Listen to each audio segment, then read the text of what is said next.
Hello everyone, welcome to Kavish IAS WBCS YouTube channel. WBCS 2023 এর prelims এর পরীক্ষাকে সামনে রেখে Kavish IAS WBCS এর ইউটিউব চ্যানেলে যে চ্যাপ্টার ওয়াইজ এবং যে সাবজেক্ট ওয়াইজ যে ফ্রি ক্লাসের ব্যবস্থা করা হয়েছে, সেই ক্লাসের আজকের আমাদের হিস্ট্রির পোরশনে বা হিস্ট্রির জন্য আমরা হিস্ট্রি সাবজেক্টের যে টপিকটা নিয়ে আলোচনা করব, সেই টপিকটার নাম হচ্ছে জৈনিজম। আমরা ইতিমধ্যে কিন্তু বুদ্ধিজম নিয়ে আলোচনা করে ফেলেছি আমাদের আগের ক্লাসে। আজকে আমরা আলোচনা করব জৈনিজম নিয়ে। দেখো, প্রথমত বলে রাখি 600 BCE তে প্রাচীন ভারতবর্ষে যে রিলিজিয়াস যে প্রোটেস্ট্যান্ট রিলিজিয়াস মুভমেন্টের জন্ম হয়েছিল अगेंस्ट দ্য বৈদিক ব্রাহ্মণিজম, তারই কিন্তু একটা এসেন্স বা প্রোডাক্ট ছিল এই জৈনিজম। এবার এই বুদ্ধিজম আর জৈনিজম এই দুটো রিলিজিয়াস ডক্ট্রিনের মধ্যে সবচেয়ে কমন একটা ডিফারেন্স কি ছিল জানো তো? বুদ্ধিজমের তুলনায় জৈনিজম ছিল অনেক বেশি প্রাচীন। আবারও বলছি, অনেক বেশি প্রাচীন, মানে Jainism was much older than the Buddhism. এবং বুদ্ধিজম নামক এই রিলিজিয়াস ডক্ট্রিনটার চিফ প্রপাগেটরের নাম ছিলেন গৌতম বুদ্ধ, বা বলতে পারো গৌতম বুদ্ধের হাত ধরে বৌদ্ধ ধর্ম শুরু হয় বা বৌদ্ধ ধর্মের অরিজিনেটর তিনি। But the contemporary Jain religious person of Buddha, Mahavir, he was not the originator of Jainism, rather he was the chief propagator of the Jainism. মহাবীর, যিনি গৌতম বুদ্ধের সমসাময়িক, তিনি কিন্তু জৈন ধর্ম প্রবর্তন করেননি, যেটা গৌতম বুদ্ধ করেছেন। কিন্তু মহাবীরের আমলে জৈন ধর্ম ব্যাপক জনপ্রিয়তা পেয়েছিল, এটা আমরা বলতে পারি। ঠিক, এখন এই জৈনিজম, এই যে জৈনিজম এই শব্দটা অ্যাকচুয়ালি কোত্থেকে এসেছে? জৈনিজম শব্দটা বেসিক্যালি এসেছে জিন ধাতু থেকে। জিনা, এই জিনা শব্দ থেকে এসেছে। জিনা শব্দ অর্থ হলো কি স্যার? ভিক্টর মানে স্যার বিজয়ী, রাইট?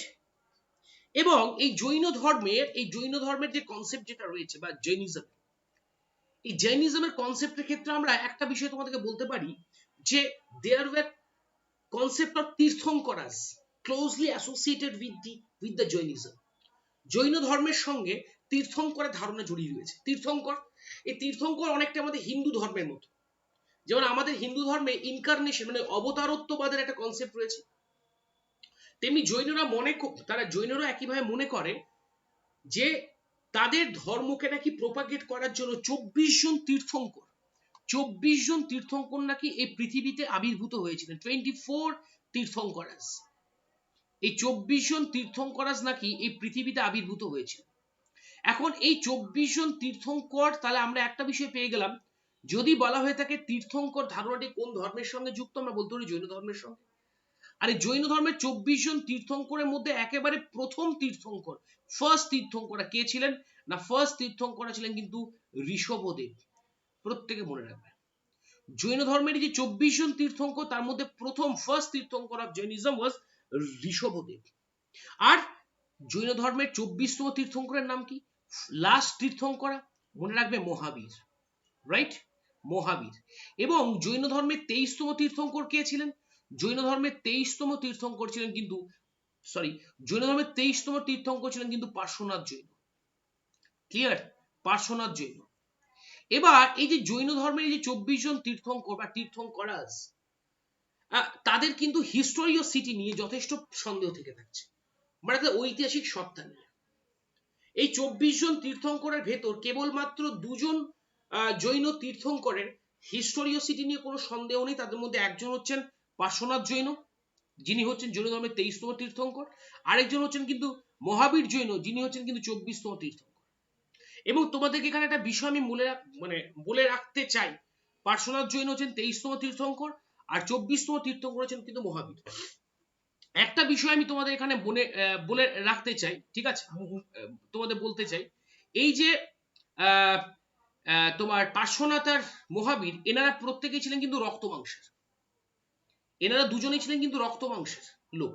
বাকি 22 জন তীর্থঙ্করের আদৌ তারা এসেছিলেন কিনা এ নিয়ে কিন্তু সন্দেহ থেকে থাকবে। এবার জৈন ধর্মের এই 24 জন তীর্থঙ্করের ভেতর, মাই ডিয়ার স্টুডেন্টস, জৈন ধর্মের এই 24 জন তীর্থঙ্করের ভেতর একজন মহিলা তীর্থঙ্কর ছিল। কি বললাম? জৈন ধর্মের 24 জন তীর্থঙ্করের ভেতর কিন্তু একজন মহিলা তীর্থঙ্কর ছিল। স্যার সেই মহিলা তীর্থঙ্করের নাম কি? মনে রাখবে সেই মহিলা তীর্থঙ্করের নাম ছিল মল্লী, অ্যান্ড তিনি হচ্ছেন কতম তীর্থঙ্কর? 19th। তাহলে জৈন ধর্মের একমাত্র বলা যেতে পারে ওমেন তীর্থঙ্করা বা একমাত্র ফিমেল তীর্থঙ্কর কে ছিলেন? মল্লী, যিনি ছিলেন কিন্তু 19তম তীর্থঙ্কর। ক্লিয়ার?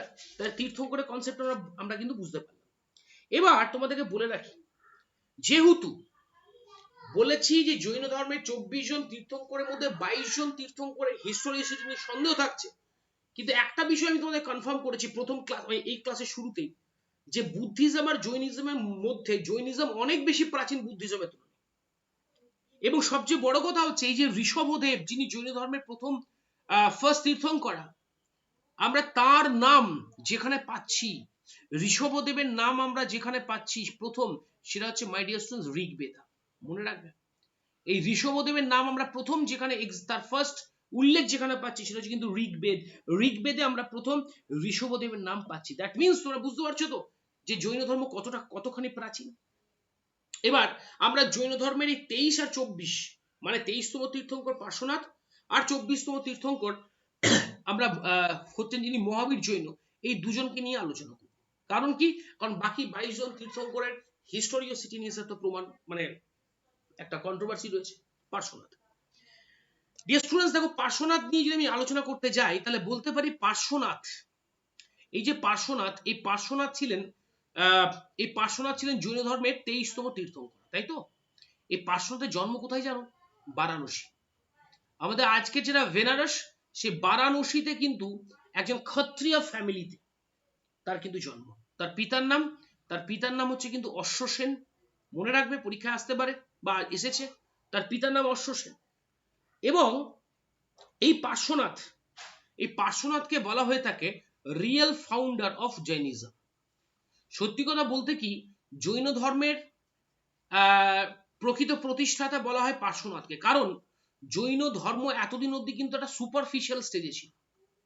এই তীর্থঙ্করের কনসেপ্ট, যদিও তীর্থঙ্করদের পৃথিবীতে বা ধরাধামে আবির্ভূত হওয়া নিয়ে কোনো সঠিক প্রমাণ নেই, কিন্তু যেহেতু পার্শ্বনাথ রক্তবংশের লোক, তার হাত ধরে প্রথমবার জৈন ধর্ম বলতে পারো প্রাতিষ্ঠানিক ভিত্তি বা অর্গানাইজেশনাল যে বেস, সে অর্গানাইজেশনাল বেস কিন্তু পায়। এবার এই পার্শ্বনাথ জৈন সম্পর্কে মনে রাখবে, পার্শ্বনাথ জৈন যে ডক্ট্রিনটা তিনি প্রতিষ্ঠা করেছিলেন, সেই ডক্ট্রিনটা হলো চতুর্জামা।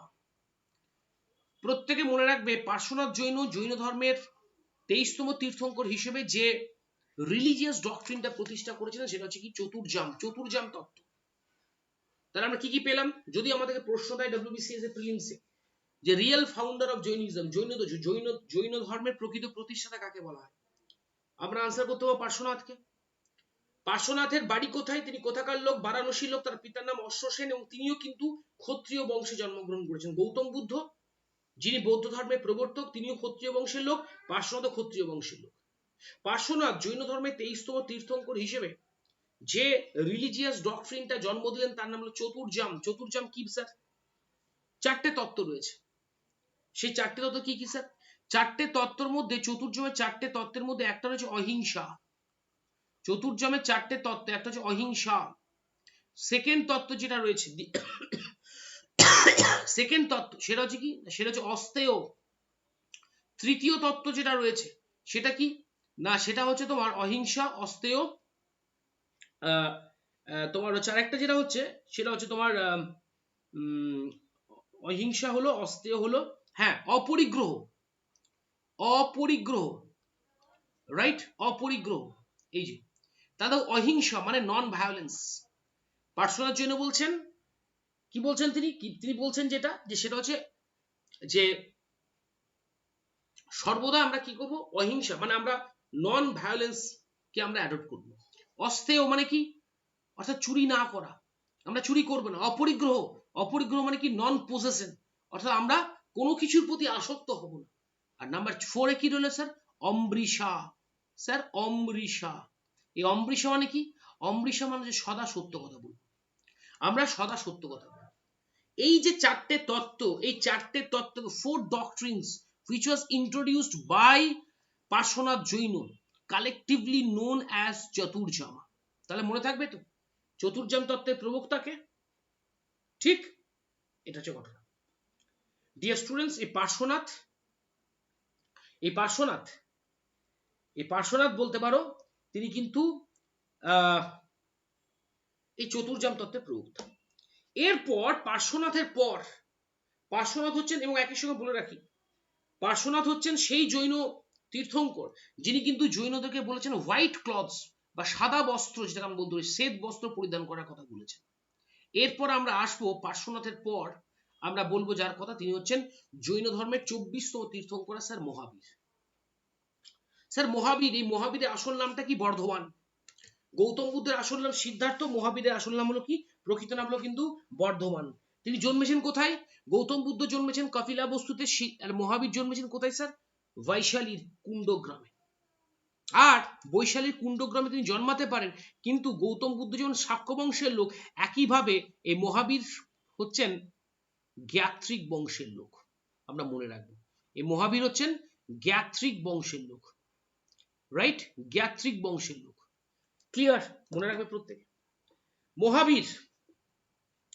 এই মহাবীর যার নাম হলো কিন্তু বর্ধমান বললাম, এই মহাবীর তার কন্যা সন্তান ছিল। তার কন্যার নাম ছিল কি? প্রিয়দর্শনা। মনে রাখবে, মহাবীরের মেয়ের নাম ছিল প্রিয়দর্শনা। এই প্রিয়দর্শনা সঙ্গে যার বিয়ে হয় তার নাম ছিল জামালি। এই জামালি হচ্ছেন, সে অর্থে বলা যেতে পারে মহাবীরের সানিল্য। এই জামালি নামটা আমি কেন বললাম বলতো? জামালি নামটা এই কারণে বললাম যে মহাবীরের প্রথম শিষ্য নাম ছিল Jamali. First disciple of Mahavira ওয়াজ জামালি। এবার আমরা যখন ওই সিদ্ধার্থ বা গৌতম বুদ্ধের জীবন পড়েছিলাম, আমরা পড়েছিলাম যে 29 বছর বয়সে সিদ্ধার্থ তার বাড়ি ছেড়ে তিনি কিন্তু সন্ন্যাসী হওয়ার জন্য এগিয়ে যান, তাই তো? এটা আমরা পড়েছিলাম। মাই ডিয়ার স্টুডেন্টস, মহাবীর তিনি 30 বছর বয়সে, সিদ্ধার্থ 29 বছর বয়সে বাড়ি ছেড়েছিলেন। মহাবীর 30 বছর বয়সে তিনি কিন্তু গৃহত্যাগ করেন। গৃহত্যাগ করার পর রিজুপালিকা নদীর তীরে, মাই ডিয়ার স্টুডেন্টস, রিজুপালিকা নদীর তীরে, ঠিক আছে? তো রিজুপালিকা নদীর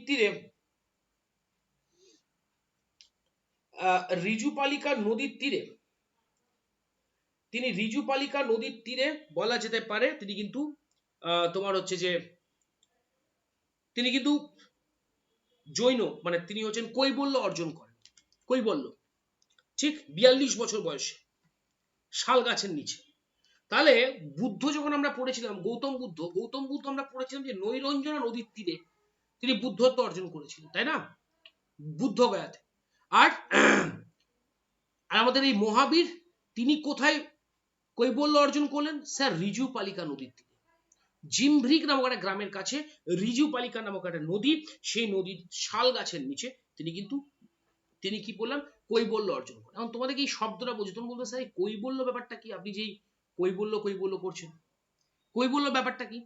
এই যে কৈবল্য যে শব্দটা বলেছি আমি, KIABALLY,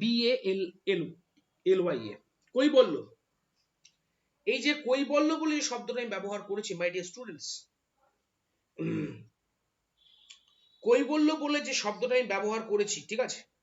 এই কৈবল্য হচ্ছে জৈন ধর্মের কিন্তু সর্বোচ্চ, কি বললাম? কৈবল্য হচ্ছে কিন্তু জৈন ধর্মের, আবারও বলছি, কৈবল্য হচ্ছে কিন্তু জৈন ধর্মের সর্বোচ্চ কি বলবো, সর্বোচ্চ হচ্ছে তোমার লক্ষ্য। The highest aim of Buddhism is to attain nirvana and the highest aim of Jainism is to attain sir Kaivalya. এই কৈবল্যর মাধ্যমে তুমি কিন্তু জিন মানে বিজেতা রূপে কিন্তু পরিচিত হবে। So the highest aim in the Jainism is to attain Kaivalya. By attaining Kaivalya you will become jina.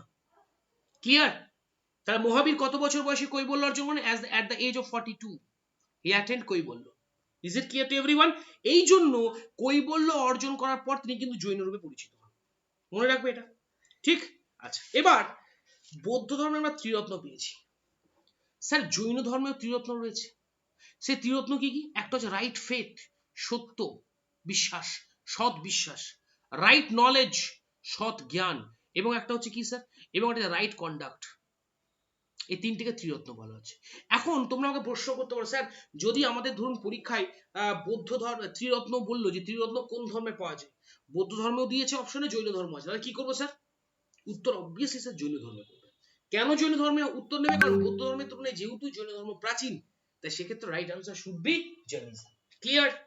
Number 2, এই যে দেখো পার্শ্বনাথ চতুর্জাম প্রবর্তন করেছিলেন মহাবীর, যখন এবার তিনি জৈন ধর্মকে প্রচার করতে থাকলেন, তখন তিনি এই পার্শ্বনাথের যে চতুর্জাম, এই যে চারটে তত্ত্ব, অহিংসা, অস্তেয়, অপরিগ্রহ এবং অমৃষা, এই এর সঙ্গে তিনি আরেকটা এক্সট্রা অ্যাড করে দিলেন। সেটা কি স্যার? ব্রহ্মচর্য। মহাবীর একটা এক্সট্রা অ্যাড করলেন তত্ত্ব, যেটা নাম হলো কি স্যার? না ব্রহ্মচর্য। অতএব চতুর্জাম, আফটার অ্যাডিং অফ ব্রহ্মচর্য, চতুর্জামা বিকেম কি স্যার? পঞ্চমহাব্রত। মনে রাখবে কি বললাম স্যার? পঞ্চমহাব্রত। ক্লিয়ার? তাহলে যদি বলা হয় পঞ্চমহাব্রত কোন ধর্মের সঙ্গে যুক্ত এই তত্ত্ব, আমরা মনে রাখবো জৈন ধর্মের সঙ্গে। আর কিভাবে পঞ্চমহাব্রত হলো? পার্শ্বনাথের চারটে তত্ত্ব আর ব্রহ্মচর্য, এই তত্ত্ব যোগ করলেন কিন্তু মহাবীর। ঠিক? এটা মনে রাখবে। ডিয়ার স্টুডেন্টস, পঞ্চমহাব্রত বক্তব্য আমার এখানে দেওয়া আছে। এবার তোমাদেরকে বলে রাখি, বৌদ্ধ ধর্মের মতো জৈন ধর্মেরও কাউন্সিল হয়েছিল, দুটো কাউন্সিল। ফার্স্ট কাউন্সিল জৈনদের হয়েছিল কোথায় স্যার? 310 খ্রিস্টপূর্বাব্দে পাটলিপুত্রে। 310 খ্রিস্টপূর্বাব্দে পাটলিপুত্রে হয়েছিল ফার্স্ট জৈন কাউন্সিল। যে প্রথম জৈন কাউন্সিল আমরা দেখলাম, যে 12 অঙ্গস, 12টা অঙ্গ রচিত হলো, তাই তো? এই 12টা অঙ্গ রচিত হলো টু রিপ্লেস পূর্বাজ। আর এই প্রথম জৈন সঙ্গীতির তে সভাপতিত্ব কে করেছেন স্যার? স্থূলভদ্র। রাইট? দ্বিতীয় জৈন সঙ্গীতি কত সালে হয়েছিল স্যার? দ্বিতীয় জৈন সঙ্গীতি 453 আর 466 গুজরাটের বলভি নগরীতে, এবং এখানেই কিন্তু আমরা দেখলাম 12টা অঙ্গ, 12টা উপাঙ্গের ফাইনাল কম্পাইলেশন। Clear sir? এটা যে ঘটনা। এরপর দেখো ওই জৈনিজমের উপর কিন্তু বেশ কয়েকটা আমি এমসিকিউজ রেখেছি। এমসিকিউজ গুলো আবার সঠিক উত্তরও দিয়ে দিয়েছি আমি। তোমরা প্রথমে এই চ্যাপ্টারটা পড়ে নিও, দেন তোমরা এমসিকিউ গুলো কিন্তু প্র্যাকটিস করো। ঠিক আছে? দেখো যেহেতু WBCS 2023 এর পরীক্ষা খুব বেশি দূরে নেই, তাই কিন্তু আমরা জাস্ট একটা রিভিশনাল ফরম্যাটে, আমি আবারও বলছি, একটা রিভিশনাল ফরম্যাটে কিন্তু এই ক্লাসগুলোকে করানোর চেষ্টা করছি। ঠিক আছে? যাতে কি শুধুমাত্র এমসিকিউ করালে তোমাদের ক্ষেত্রে একটু চাপ হতো, শুধুমাত্র এমসিকিউ করালে তোমাদের ক্ষেত্রে চাপ হতো। কি ধরনের চাপ হতো আমি তাও বলছি, যে সেক্ষেত্রে কিন্তু মানে কি বলবো বলতো, মানে আমি সবসময় যেটা বিশ্বাস করি, যে এমসিকিউ করার আগে সেই চ্যাপ্টারটাকে যদি আবার ভালো করে রিভিশন দিয়ে দেওয়া হয়, তারপর যদি এমসিকিউ করা হয়, তাহলে কিন্তু ওই চ্যাপ্টারের উপর গ্রিপ যেটা থাকে, সেই গ্রিপটা কিন্তু অনেকখানি বৃদ্ধি পায়। ঠিক আছে? তো সেই রেসপেক্ট থেকে কিন্তু আমি তোমাদের কাছে পুরো চ্যাপ্টারটা আবার করে আমাদের রিভিশন হয়ে যাচ্ছে, তার সঙ্গে এমসিকিউ প্র্যাকটিস হচ্ছে। এই ফরম্যাটেই কিন্তু আমরা কাভিস আইএস WBCS এর এই প্ল্যাটফর্মটাকে তোমাদের জন্য ইউজ করছি বা আমরা ব্যবহার করছি। যাই হোক, কেমন লাগছে আমাদের উদ্যোগ ডেফিনেটলি তোমাদের কাছ থেকে জানবো।